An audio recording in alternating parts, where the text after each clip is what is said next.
бизде дагы эле адамдар эми динди үйрөнгөндүктөн мындай таква болгусу келет, бирок карасаң ошол эле учурда таквалыктын жолун билбей жатат да. Бирөөлөр бар, айрыкча макрухтан коркот да, макрухтан аябай таквалык кылат дагы, бирок чоң күнөөлөр жасап кое берет. Андай болбойт. Ошондуктан биз биринчи чоң күнөөдөн коркушубуз керек. Мусулмандын таква адамдын таквалыгы ошол чоң күнөөдөн алыс болгондугуна билинет да. Кээ бир адам, мен дайыма айтам, мисалы баардык эле сабактарда айтып келем, мисалы бирөөлөр жунуп болуп жүргөндөн коркот, бирок намаз окубайт. Бейнамаз да өзү. Ал эмне мисалы да. Же болсо кээ бир адамдар бар, жума намазына аябай шашылат, бирок 5 маал намаз окубайт. Бул 5 маал намаздын эмеси. Жума намазды мисалы кээ бир учурда калтырып койсоң болот, мисалы үзүрлүү болуп, сапарда болуп, 5 маал намаз сен окушуң керек сөзсүз. Түшүндүңбү? Ошондуктан мен ошол адамдардын баягыдай дин тутумун карап, кээде өкүнүп, анан ушул чоң күнөөлөрдөн сабак баштаганмын. 35-бүгүнкү 35-чи чоң күнөө бул ижаратка алынган теке. Хадисте ушинтип келет. Уктуңуздар беле ижаратка алынган теке боюнча. Бул бир аз талаш маселе, бирок тема келип калыптыр, эми баары бир аттап кете албадым. Алла Таалам Куранда айтат: "Аузу биллахи минеш шайтанир раджим", Бакара сүрөсү. "Ат-талаку марратани, фа имсакун би ма'руф ау тасрихун би ихсан". Талак эки жолу берилгенден кийин, эки жолу талак бергенден кийин, анда фа имсакун би ма'руф, анда кайрадан никени жаңылайт дагы, эки жолу талак бергенден кийин. Кайра имсакун би ма'руф бул жакшы жашайт. Ягы ынтымак менен, ау тасрихун би ихсан, же болсо каласа эме кылып койсун дейт. Никени жаңылабай эле болду. Ошол боюнча ажырашып кетсиндер дейт да. Эки талактан кийинчи. Анан 230-чу аятта айтат: "Аузу минеш раджим".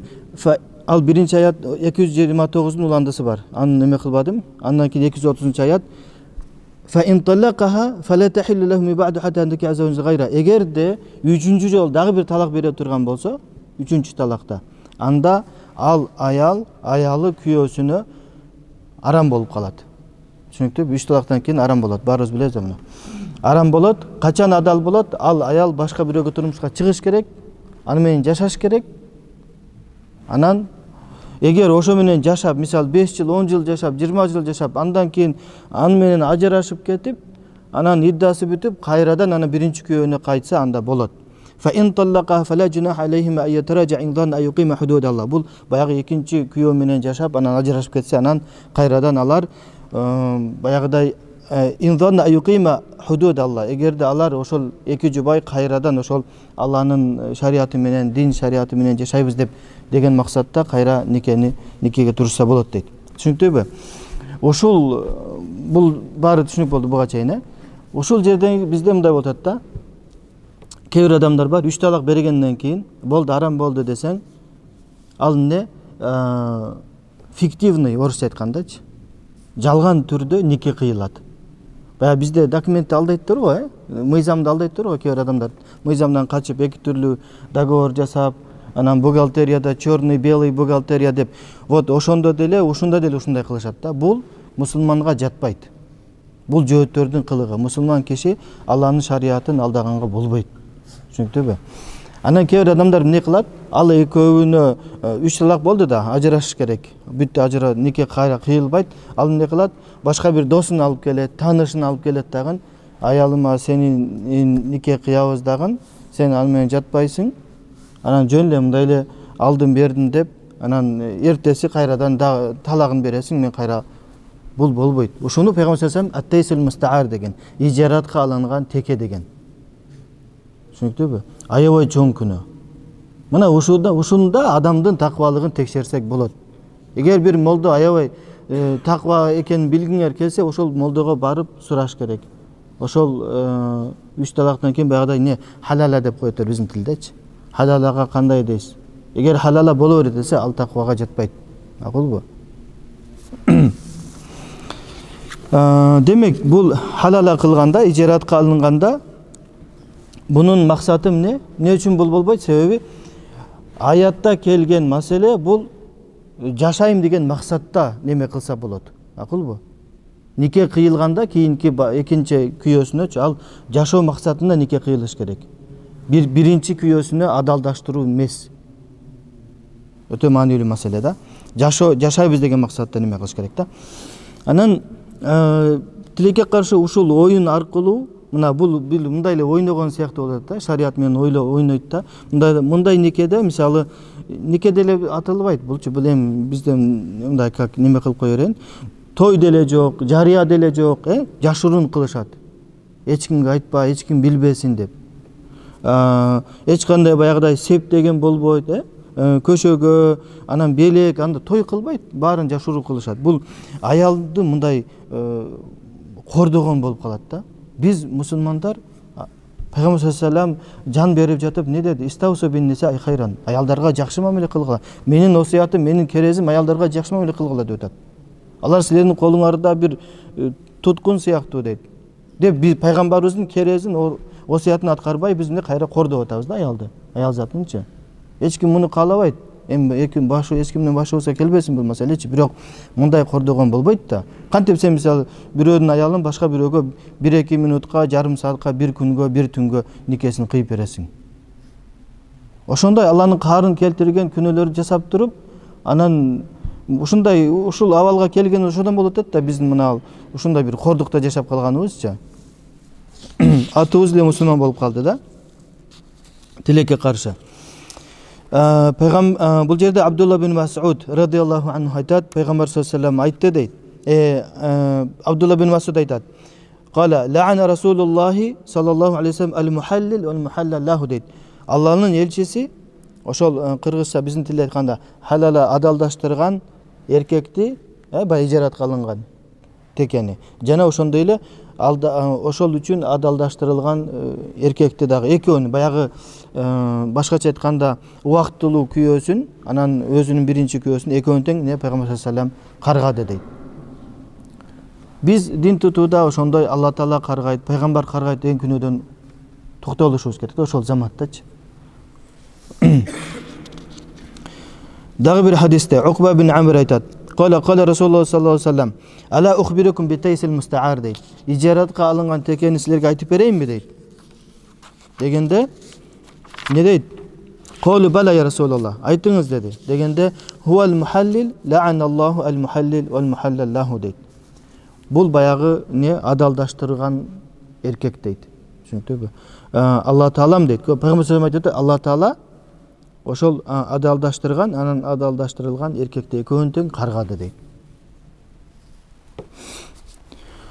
Ибн Аббас радиаллаху анху айтат: "Суиля Расулуллахи саллаллаху алейхи вассалам анил мухаллил."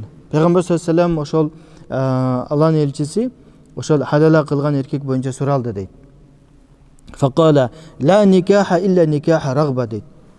Ал болбойт дейт. Ла никах илля никаха рагба. Бирөө үйлөнөм десе чындап баягы үйлөнүү, үй бүлө куруу максатында үйлөнсүн дейт. Вала никаха дилса вала мустази би китабилла лам ядукил усайла дейт.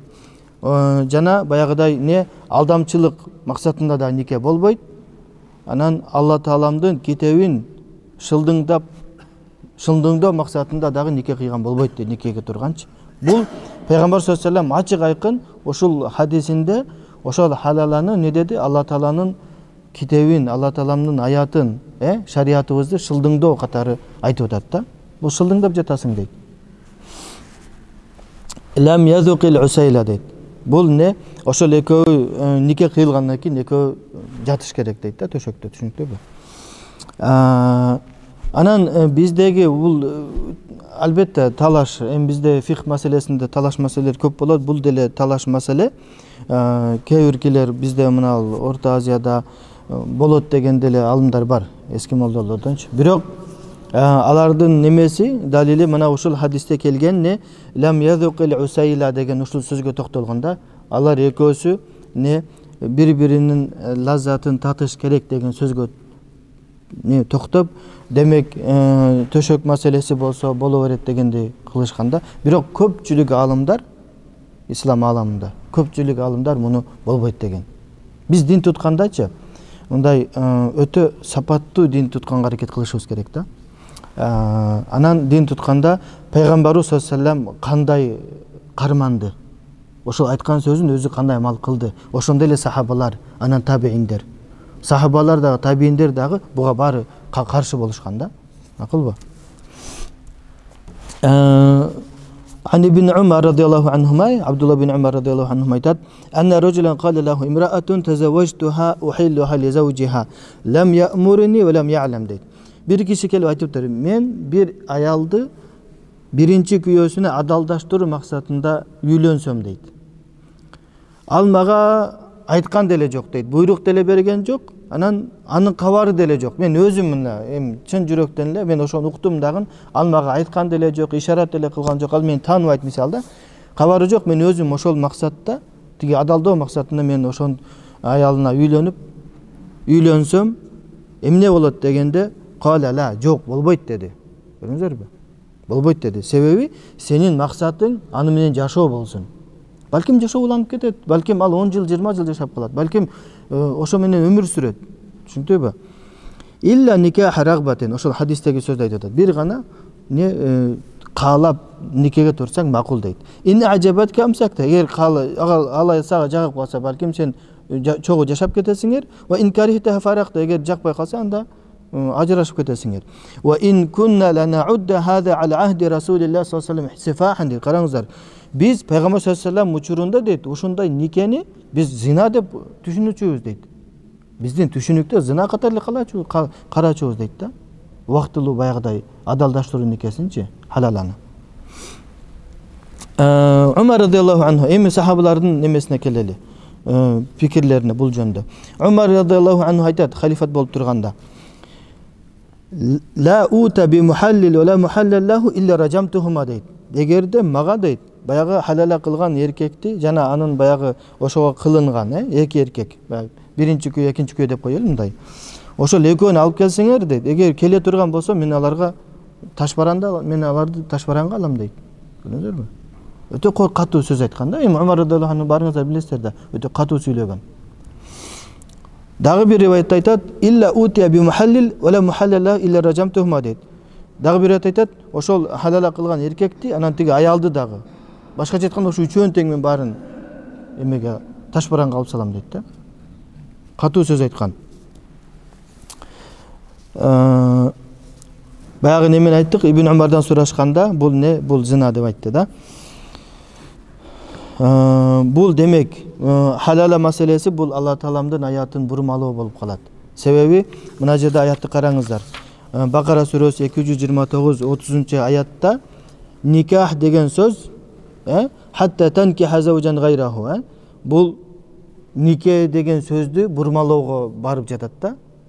Себеби Куран аятындагы мына жердеги никах бул никеге туруу, бул не жашоо максатында. Анан сен кантип мисалы биринчи никени бул мааниде, экинчи никени тиги мааниде деп айтасың. Андай болбойт да. Тафсир алымдары эч бирөө сантип чечмелеген эмес бул аяттычы. Демек, адамдар не үчүн буга барып атат? Мунун баары ошол кесепети эмнеден? Ошол талак берүүнүн кесепетинен да. Талак берип коет дагы, анан кийин келип молдолорду эмне кылат? Кыйнашат да. Пейгамбер саллаллаху алейхи ва саллям хадисте айтат: "Ма балу кавмин ял'абуна би худудилlah" дейт. Не үчүн кээ бир адамдар дейт, Алла Тааламдын өкүмү менен ойношот дейт. Якулут катталакту, кад ражату, катталакту, яни бир талагыңды бердим дейт, анан кайтарып алдым дейт, кайра талагыңды бердим дейт. Не бул оюн бу дейт да. Ошондуктан не талак маселесинде биз тамашалашпашыбыз керек, аны ойнобошубуз керек. Анан талактын мындай илим маселесинде ошондой айтып коеюн. Илим алуу парз ар бир мусулман эркек аялга. Анан илимдин баарынбы дегенде ситуацияга жараша, жашына жараша, курак жашына жараша да. Же болбосо бир абалына жараша. Бирөө мисалы никеге турам десе, никеден туруудан алдын нике китебин окуу ага фарз айын болот. Түшүнүктүүбү? Мисалы ал пландады да 1 жылдан кийин, 2 жылдан кийин үйлөнөм деди. Ошол ниет койгон күндөн баштап ал илим алып башташ керек. Нике маселесинде. Үй бүлө куруу, үй бүлө күтүү, бала чаканы тарбиялоо, бунун баарын окуш керек. Кийин анан үйлөнүп алгандан кийин анан канча жылдан кийин келип алып, анан маселе сурап, маселе деле сурабайт алар көбүнчөчү. Бир гана талакты сурашы мүмкүн, башка эч нерсени сурабайт да. Ошондуктан илим алышыбыз керек да. Peygamber sallallahu aleyhi ve sellem aytat, talak meselesinde. İnne iblis yada arşahu alel ma, thumma yeb'athu sarayahu fa adnahu manzilatin a'zamu fitneten deydi. İblis, şeytanların en başçısı. Oşol özünün bayağı arışın emege koyup dagın suunun üstüne koyup alıp taktısın. Anam ne deydi? Özünün bayağı jokerlerini jiberit. Adamдар azgırууга. Ошолордун арасында дейт, İblis көзгө албай койгон, эң азгырган, ал мындай тоготпой койгон, күнөө кылдырган ал биз үчүн өтө чоң фитна дейт да. Çünkü мисалы бирөөбүз бир күнөө кылып коебуз. Ал багылар келип туруп отчет берет, мен тигини кылдырдым, мунду кылдырдым дегендечи, балким İblis маани бербей койт, бирок ал адамдар үчүн бул чоң күнөө да, фитна да бул. Анан ошондо эмне яжи ахадум фаякул кад фаалду каза каза. Бирөөсү айтат мен тигиндей кылдырдым, мындай кылдырдым десе, эч нерсе эмес ал. Анан бирөөсү келет дагы айтат мен андай кылдырдым, мындай кылдырдым десе, ага деле маани бербей койт дейт да. Баары күнөө болбосомчу. Анан бирөөсү келет дейт, мен азгырып жатып экөөнү ажыраттым дейт. Аялына талак бердирдим дейт да. Дегенде İblis аны өзүнө жакындатып алат дейт. Ошончо жоокерлердин арасынан аны өзүнө чакырып, жакындатып, каяктасың, кел бияга бер деп өзүнө жакындатып, анан дагы бир ривайет айтат, не дейт? Аны кучактайт дейт. İblisчи, баягы азгырган немесин кучактап, "Наам, анта, мына сен молодец, азаматсың" дейт да. Өтө сонун кылыптырсың дейт. İblisке жаккан эң жакшы амал, эң жакшы күнөө бул не талак берүү экен. Ошондуктан Пейгамбар не дейт? Абгадул халали илаллахи ат-талак дейт. Алла Таала жек көргөн адал амалдардын эң ошол жек көргөн адал амал бул талак деген да. Алла Таалам дегени бул Алла Таалам өзү талакка уруксат бербей койсо дегендей кыйыр түрдө айтып атат да, бирок не шариатта бул анан уруксат берилди да. Ошондой карасаңыздар, мисалы христиандардын кайсы бир немесинде талак жок да. Ал ыйык болот дагы нике алардын дин чиркөөдө кыйылгандан кийин мага дин кызматкери ал кайра ажырашуу жок. Ошондуктан аларда көп не проблемалар болот да. А бизде уруксат берилген. Ошондуктан мына талак маселесинде биз Кудайдан коркушубуз керек. Тамашалап айтпашыбыз керек. Муну тамашалап айтса деле талак түшөт. Хадисте келген, Саласын жиддухунна жид ва хасулухунна жид. Үч нерсе анын тамашасы деле чындык, чындыгы деле чын болот дейт. Ат-талак ва никах вал итак. Талак, нике анан не кулду азатка чыгаруу.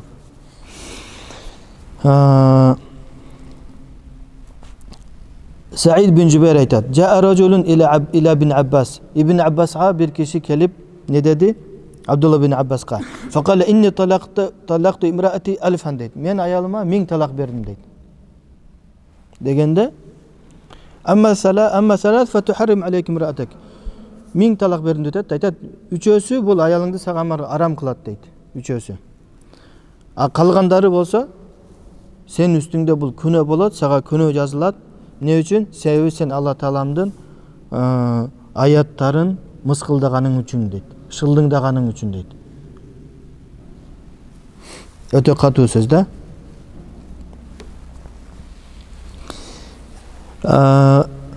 Дагы бир хадис айтат. Ухбира Расулуллах саллаллаху алейхи ва саллям ан раджулин талака имраатаху салас татлиқат.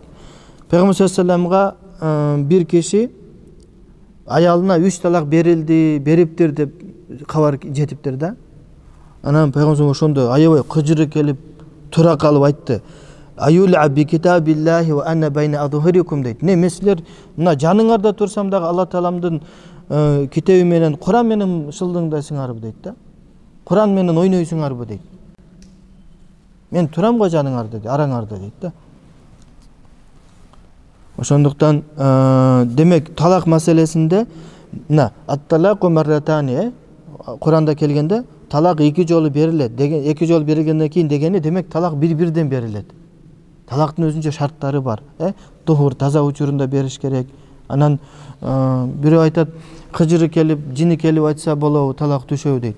А мен айттым, эмне талакты бирөө тамашалап деле айтмак беле. Бирөө мисал аялы менен тамашалап атып, жосом сүйүнүп жатып, бирөө талагын береби, кубанып жатып, жакшы тамак жеп, "О, сен тамагың аябай сонун экен, таттуу экен, сен талаксың" деп айтабы? Андай эмес да. Кыжыр келгенден кийин, жини келгенден кийин айтат да. Ошондуктан талакты Алла Таалам эркекке берген. Себеби эркек ал күчтүү, ал мындай бекем болот да. Ал аял сыяктуу эмоцияга берилип эле ар нерсени сүйлөй бербейт да. Эгер талакты Алла Таала аялдарга бергенде азыр эркектер баары көчөдө калмак. Канча миң жүз талактарды алыпчы. А эркек ал берем десе деле сабыр кылат, айлап жылдап сабыр кылат. Ошондой анын сапатычы. Аялдын ар бир сөзүнө теңелип ал маани деле бербейт. Кээ биркилер бар, ажырашам дейт. Ажыраш талак мен илгери мына 2013-жылда муфтиятта фатва бөлүмүндө иштеп жүргөндө келишет. Бүт талак да, башка эч нерсе жок. Фатва өзү бардык диний суроолорго жооп берет. А бир гана ошо 80-90% талак маселеси боюнча келишет да. Мындай эле мен жөн эле айтып койдум эле тиги бул деп. Жөн эле сурап коюптур да, эми талагын бер депчи. Эми бер десе тиги берип коюптур да. Ошондуктан бул талагымды бер десе бул бере турган нерсе эмес, макулбу? Демек немебиз бүттү, тема талак маселеси ошол. Ошондуктан талак маселеси боюнча көпкө немелерди окуп, анан баягыдай мындай да талак маселесин дагы бир маселени айтып коеюн. Кээ бир адамдар бар, телефондон сурайт да. Же онлайн сурайт, WhatsApp'тан жазат: "Ассаламу алейкум, талак боюнча суроом бар эле." Эмне үчүн анда мисалы никеңерди кыйганда молдону онлайн кыйдырган жоксуңар, WhatsApp'тан мисалы да? Молдоке WhatsApp'ты ачып туруп биздин никебизди кыйып коюңузчу дебейсиңер го, туурабы? Нике кыйдырыш үчүн молдону каяктан болсо деле издеп табасыңар. Түнкү саат 12-1 болсо деле. Анан кийин талакка келгенде эле онлайн телефондон андай болбойт да, адепсиздик да бул. Ошончолук кайдыгер адамдар бар да, динге маани бербегенчи. Кандай нике кыйып канчалык оор болсо, талак ошончолук деле оор маселе, экөө бирдей эле статуста. Ошондуктан талак маселесинде биздин алымдарыбыз неме кылды? Фатва бөлүмүнө барып, ошол жактан сурагыла деп биз деле ошентип айтабыз мисалы да. Азыр максат аж деле акыркы күндөр ошондой айтат. Талак боюнча суроо жооп бербейм. Немеге баргыла фатвага. Себеп ал угул мындай да, угуп bir жарым саат, 1 саат, жарым саатка чейин угасың, 10-15 мүнөт угасың, бүт окуяны айтып берет, анан жыйынтык чыгарасың да. Бул жөн эле 1-2 мүнөттүк маселе эмес. Не деп айттың, кантип айттың, тиги бул дегендейчи. Анан демек билдиге баягы атейсил мустаар халала маселеси өтө оор маселе. Ошондуктан биз шариатка мындай кайдыгер карабай, Алла Таала аяттарын бурмалабай, туура түз түшүнүшүбүз керек алымдардын түшүндүргөнү боюнча.